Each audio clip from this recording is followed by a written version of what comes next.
This video is brought to you by 11 Arts. 11 Arts has licensed and will be distributing Gintama, the very final, in theaters, subbed or dubbed starting November 19th in Canada or the 21st in the US. We'll provide links to where you can get tickets as well as regions to where it'll be showing in the description and pinned comment down below. Now you might be asking, wait, dubbing something like Gintama? How do you even begin to make something like that work? Well... Gintama is not just an epic long-running shonen action comedy, it is the epic long-running shonen action comedy. Here in the English-speaking world, it's topped rating charts on sites like MyAnimeList for basically as long as I can remember. With those numbers, you might assume Western companies would be ready and eager to capitalize on that phenomena immediately, and use a strong English dub to expose it to an even wider audience as soon as possible. You know, rather than getting disparate parts of it dubbed years apart with drastically different styles and voice casts. What the hell kind of future is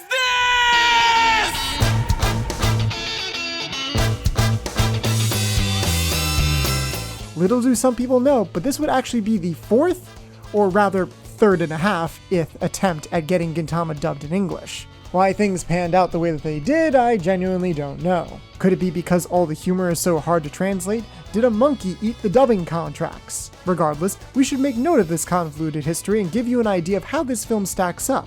As you can tell from our channel's progress, or lack thereof, this past year, talking about dubs doesn't exactly bring home the bacon. Sorry, 11 Arts. I mean, thanks to online controversy, Squid Game, contrarians, and a certain lawsuit, people probably hate dubs now more than ever.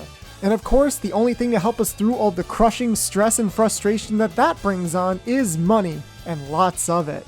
Let's advertise this anime and sell some DVDs and Blu-rays. We're really gonna do such explicit shilling? Is that too self-aware? Too many references to other things that you may or may not understand? Sorry, you're just gonna have to get used to that when talking about Gintama. Updates and corrections will be added in the pinned comment below as per usual, and just keep in mind that most of the opinions expressed in this video are our own, based on our own experiences with Gintama, and you are free to disagree with us, as most people tend to do. If you're not interested in me, then piss off! So let's start from the beginning, which you'd think would be a dub of the first season, but of course, to the surprise of nobody, Gintama actually wasn't dubbed in chronological order. Once upon a time, in a world called the Land of the Samurai... Wait, stop! Where are you starting from? I'm starting from the beginning, of course. Where do you think? The first Gintama movie is a retelling of the Benizakura arc from the TV show and debuted in Japan during 2010. Its English dub was recorded at Sentai Filmworks, directed and written by Kyle Colby-Jones, who has directed... wow, that's a lot of shows. Again, I don't know exactly why they started with a movie from the middle of the series, but it's possible they wanted to test the waters since no one had tried dubbing Gintama before.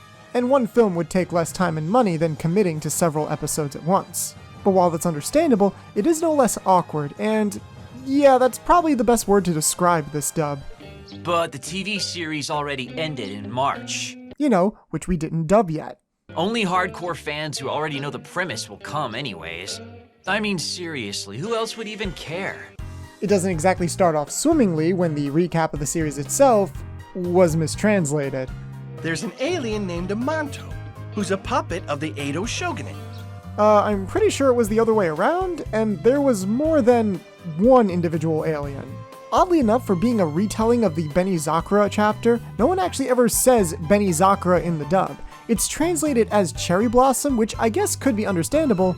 He called it the awesome Cherry Blossom, and it was totally awesome! Your dad named a sword the Cherry Blossom? That's what I said, and I would like you to find it for me! Is this guy even listening to me? But then Odd Jobs, the very place Gin and his pals work at, is left in Japanese as Yorozuya. Yes, Yorozuya. Despite keeping some Japanese words in here and there, the lack of consistency kind of adds the opposite effect, making it sound like the staff never figured out what was what. On that front, the dub does use honorifics, kind of. Sometimes they're there, sometimes they're not. Sometimes they're pronounced correctly, other times they're not. Then like Sama and Dono always get translated as Lord while Senpai is just removed. No matter what you do, you always seem to find a way to irritate Lord Shinsuke. What's going on there? Really, the biggest culprit here is Shinpachi? Ginsan! Ginsan! Ginsan? It's Ginsan!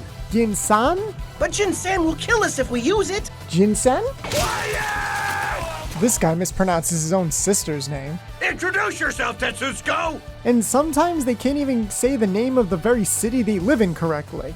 The sword was forged by my father, the greatest swordsmith in Edo! Poor Katsura gets everything from Katsura to Katsura to Katsura. I will cut you to shreds! Wait, hold on a second. That line belonged to Katsura, not this random background character. So Kagura hasn't gotten back yet, has he? Wait, so here we omit the Chan and change her gender? What happened? Ugh.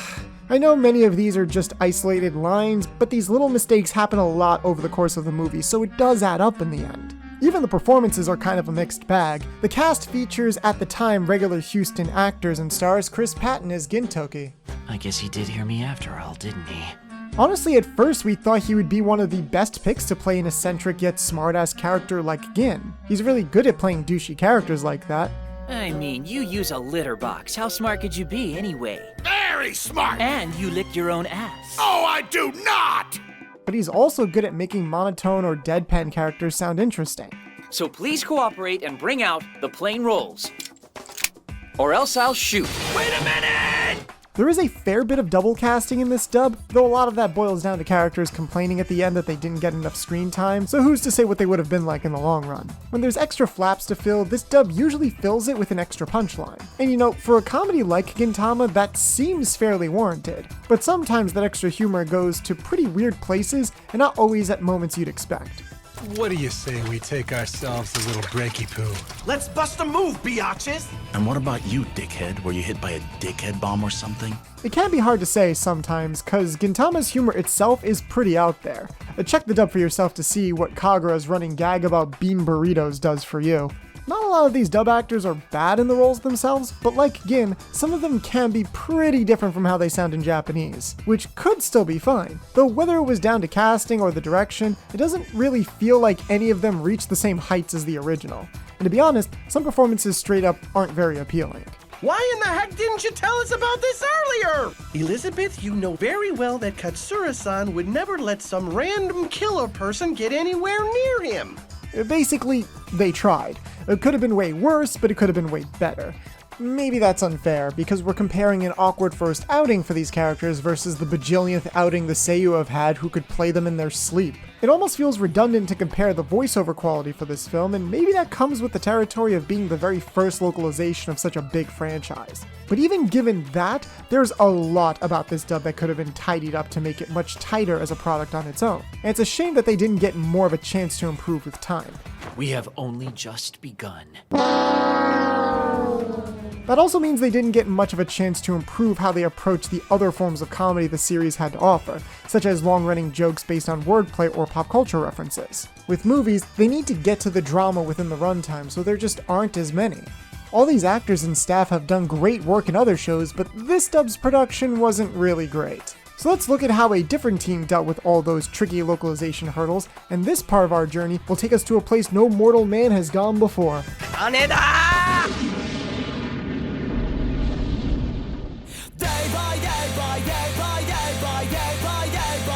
It was honestly a surprise that Ocean Studios of Vancouver, BC even had the chance to dub Gintama. Sold out. Wipe them all out, sorry one.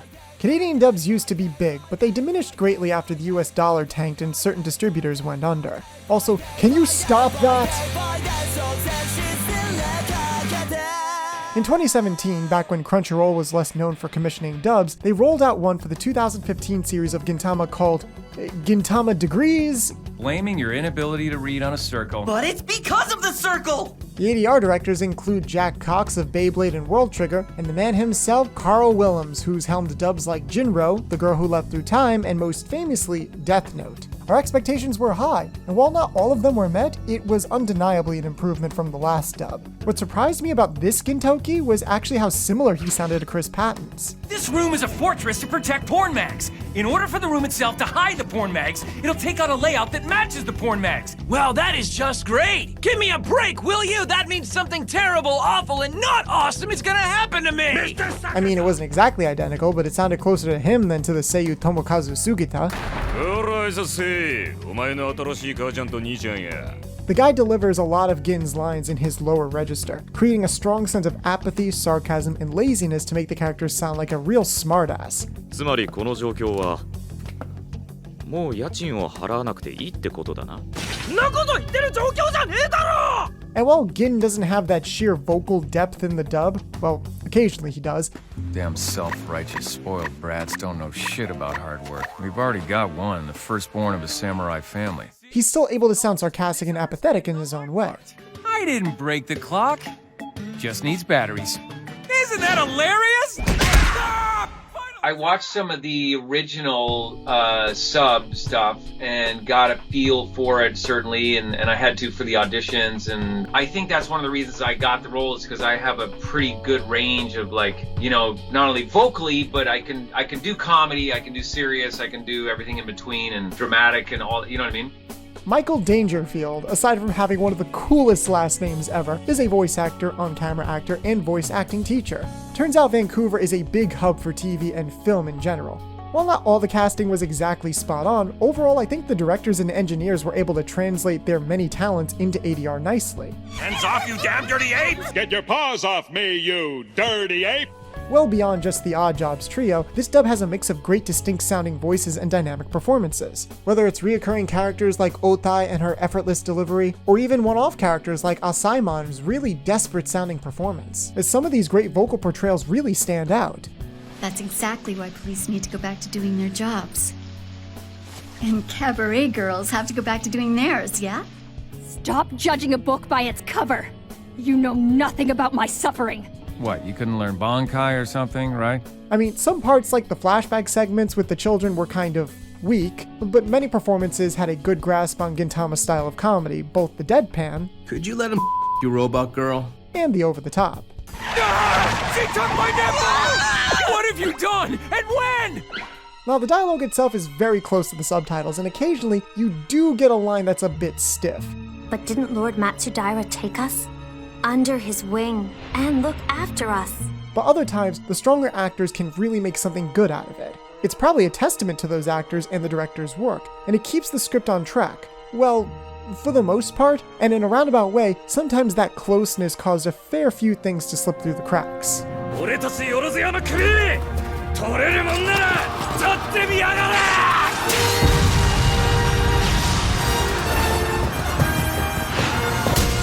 So with Gintama, it's pretty clear that author Hideaki Sorachi is trying to tell a big epic samurai story, but a lot of the time...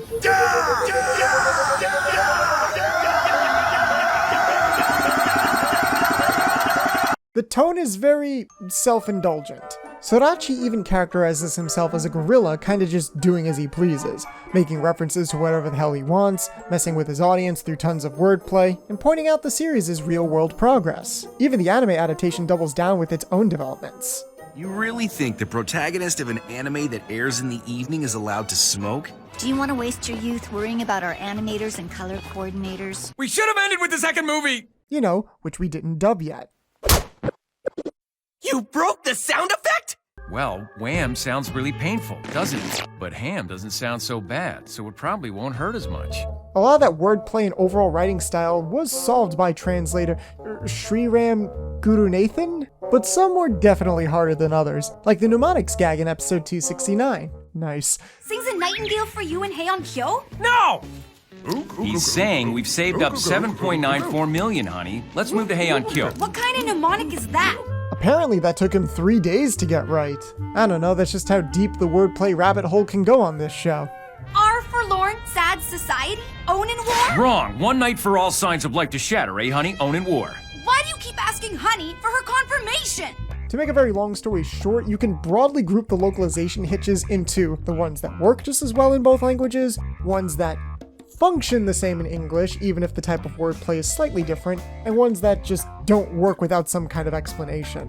One more, please! I understand your meaning! Even in this dub, accents like Kagura's and Mutsu's don't come through, making certain lines feel like non sequiturs. One of the first puns you'll notice is about minor character Ketsuno Ana, whose name kind of means butthole in Japanese. Not only did they mess up my sweet-ass figure, and let's not forget about my sweet ass! While some gags with her work, others get lost in the dub, and Ketsuno is not alone in that department. And don't get me started on the genital puns in the gender swap arc. I told you, my name's Vagina.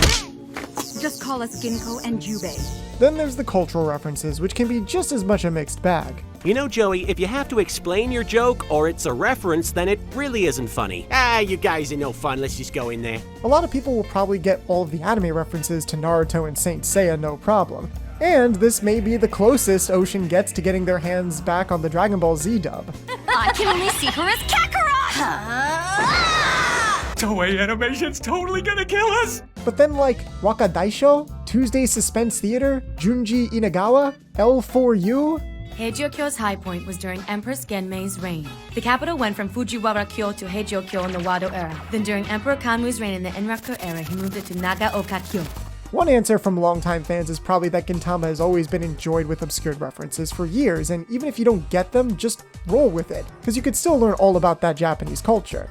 I keeping it secret, but I really foreigner. Sushi, geisha, sumo, Japanimation, awesome! Conan, awesome! This season in particular is literally number 2 in Mal ratings, beating every other except Fullmetal Alchemist Brotherhood. I don't understand! If you don't answer this time, you'll be executed. Where are you from? From the I don't understand Republic. However, there is a saving grace for some of those obscure references, as certain scenes include a short line as a follow-up that implies what sort of thing is being referenced. What's so funny about Takasugi? Is it because Taka means high, but he's really so low? You're the one looking down on me. Faced with that reawakened demon iron bars, may as well be Brett's, the salad-flavored ones. It doesn't fully explain it to an unfamiliar Western audience, but just that inkling is enough to make the scene flow better. And I think maybe if the dub script itself made more use of that, it might have mitigated some of these problems. While the dub is enjoyable for the most part, it sadly dips during the Shogun assassination arc with a lot more stiffly written lines and mid-sentence pauses that get distracting, especially considering how dramatic the story becomes here. No, he's not like that. Are all you guys carrying umbrellas all day without a care? Out of your goddamn psychotic minds? Guiding as many of those samurai as possible. Is that what you've discovered since back then? I can't really say why this weird shift in the dub happened. Maybe scheduling got too tight. Maybe the client put their foot down and insisted on very specific lines and timing. Maybe the staff legitimately thought this was the best way to handle these lines. Maybe a lot of things. You must return alive. With the Shogun. And with all of us. Regardless, the dub was definitely able to get back on track for the final arc, Farewell Shinsengumi. There were many amazing character moments, and Kiara Zani absolutely stole the show as Nobume. Did the sin of letting the Shogun die develop a sense of camaraderie between you? You must be smiling up in heaven right now. You lost something that meant the world to you, but you've recovered to the point where you hold something dear again. We're not exactly sure what Crunchyroll sought to gain from commissioning a dub for the 2015 season of Gintama 2 years after it began. I don't know much about the entertainment industry. But we're glad that it exists as a noticeable step up. We only wish some of these localization hurdles could be resolved more, without messing with what makes Gintama, Gintama.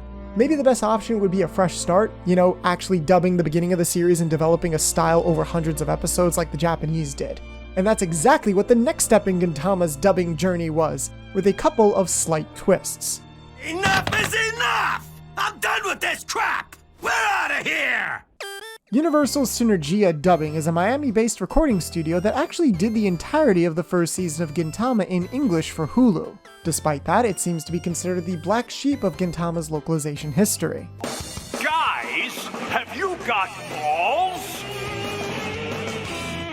Apparently the publisher was listed as TV Tokyo themselves rather than a Western distributor, and not a lot of people even know that this dub was made, although those that do weren't exactly happy that the previous Canadian dub was being replaced seemingly out of nowhere. I'll haunt your family for generations. While Universal Synergia hasn't done a lot of anime work, general perception of dubs that come from Miami is currently far from favorable. Here, calm down, honey. Calm down, What honey. do you think you're doing?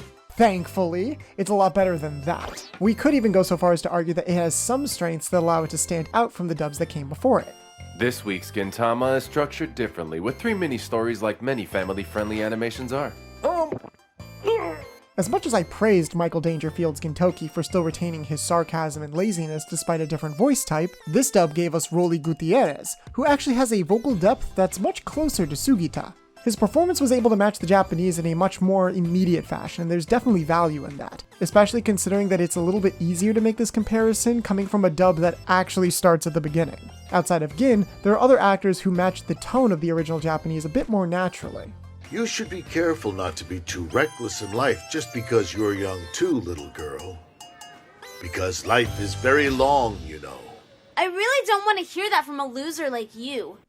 Then on the writing front, in a complete contrast to the Ocean Dub's approach on trying to preserve all the references no matter how obscure, the Miami Dub actually changed some of them to Western references to maintain the actual punchline for a non-Japanese audience. Who do you think you are, Michael Bay? Japanese detective shows become Law & Order SVU. Detective Munch, Baltimore SVU. Talk about a stretch. Antonio Inoki becomes John Cena, and so on. You can't even see me! Oh, there's no way! Whatever you think of that, there's also some clever workarounds for the wordplay surrounding things that could only make sense if you spoke Japanese. Remember Ketsuno Anna and how the Ocean Dub struggled with the humor of her name? This time they basically Ace Attorney'd her, changing the name to recreate that pun in English. Our reporter Maya Suzuki is on the scene. Maya Suzuki, are you there? Maya Suzuki? Yes, my ass is itchy on the scene. Get it? Maya Suzuki? My ass is itchy? They don't do that for everything, mind you. They didn't rename Katsura Wiggy, though for some reason they changed one of his nicknames, Zora, to Cobra? What? You're Cobra? Kataro Cobra? My name is Katsura Nakora! Not sure what that was about. To longtime Gintama viewers, this is probably blasphemy. Like we mentioned before, part of enjoying the series in the West for so long likely involves being perplexed at all the references, only to learn them later. I would counter that by saying I actually understood what the humor was going for in the dub, though. However, quote-unquote non-Japanese audiences aren't totally monolithic, especially nowadays, and there's definitely an audience of hardcore Japanese media fans or retro enthusiasts, who probably could laugh at the original references without this kind of workaround. This dub tries to capture the spirit of the humor in a way that allowed it to stand on its own, so at the very least it presents an interesting alternative. Here's Gintoki! There he goes. Jack Torrance? You're impersonating Jack Torrance from The Shining? However, just because we can appreciate them taking a few steps outside the box doesn't mean it was executed flawlessly.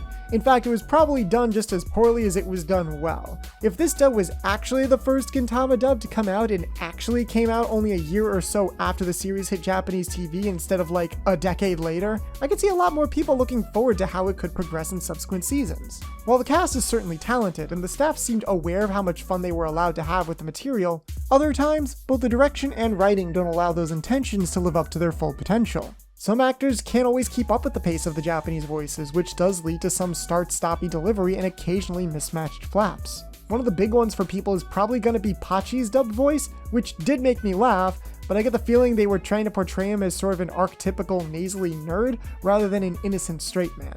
We'll have nothing to eat, get anemia, and end up turning like those blue folks in Avatar! And oh boy, some of those audio edits. Be Umibozu! Umibozu! The exterminator? Is Kagra's father? Umibozu is the fiercest alien buster ever. The Ocean Dub has a few pronunciation issues of its own, but there's quite a bit more here, the most unfortunate one being Gintoki himself, sounding more like Kentucky. Gintoki. Gintoki? Gintoki! Gintoki. Gintoki! And for every clever localization choice, there's another one that just feels like they could have workshopped more. Still, if you can make it past the bad first impression, there is some merit in it worth considering, despite the flaws. There's definitely a conversation to be had about it. So let's have a conversation about it.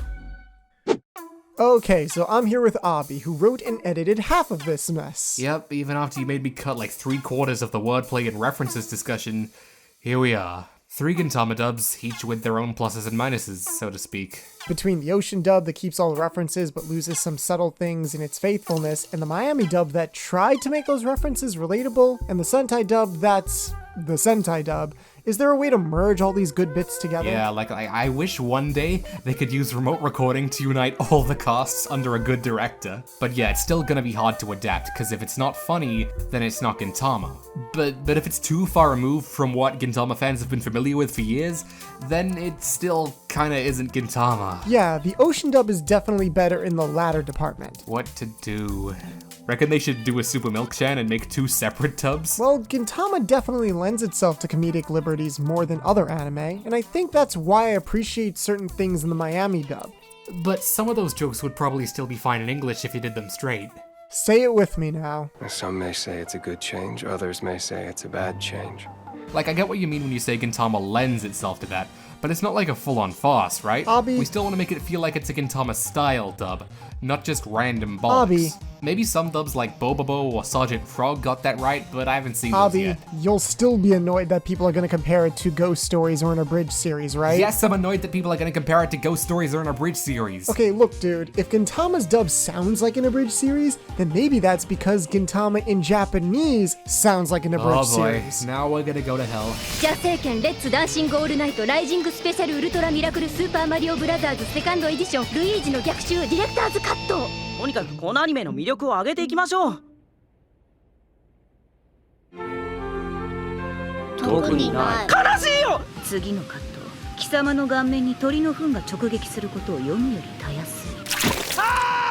Come on, if you play stuff like this in English and people are gonna assume that anyway, why not just embrace it? I wonder what Shades is gonna say about this video on Digest. You know as well as I do that anime fans call any funny dub clip they come across in a bridge series, even when the joke was in the original. Yeah, I've seen that around a bit sometimes. Like, another priority is always gonna be getting solid actors, plus a staff who can understand the characterization and do the non-comedic parts justice. But still, part of me is concerned that shying away from the really insane side of Gintama is just gonna hold the dub back. I just feel like there's gonna be a strong grasp of when to experiment and when to lean on the original. Oh, that means a lot coming from the guy who finds nothing funny. No, like, I do get what you're saying about, like, rewriting punchlines to keep the original humor intact. I mean, there were some classic dubs that did that back in the day, even with the creator's approval sometimes. Exactly. This show takes place in a sci-fi Edo Japan. Plus, it's a Shonen Jump adaptation where the characters are reading Jump magazine in the series. Plus, all I'm saying is that if fans of the anime can accept how this adaptation has fun with itself, I don't see why the dub would need to 100% avoid doing something similar with the Japanese track. In fact, that's actually something I'm a little bit disappointed in these dubs for. Gintama is so self-aware about its own adaptation. What the heck is this contraption? Does this really belong in this anime show? This is too much, even for a special 2-part episode! Isn't it high time? This show finally started a flashback arc. こういう原作の根幹に関わる話は一回集英社通せって言っただろうがサンライズ But there's almost no self-awareness that there are big undubbed gaps in the story and everyone's voices sound different every time. So, like, is this thing gonna be dubbed or what, dude?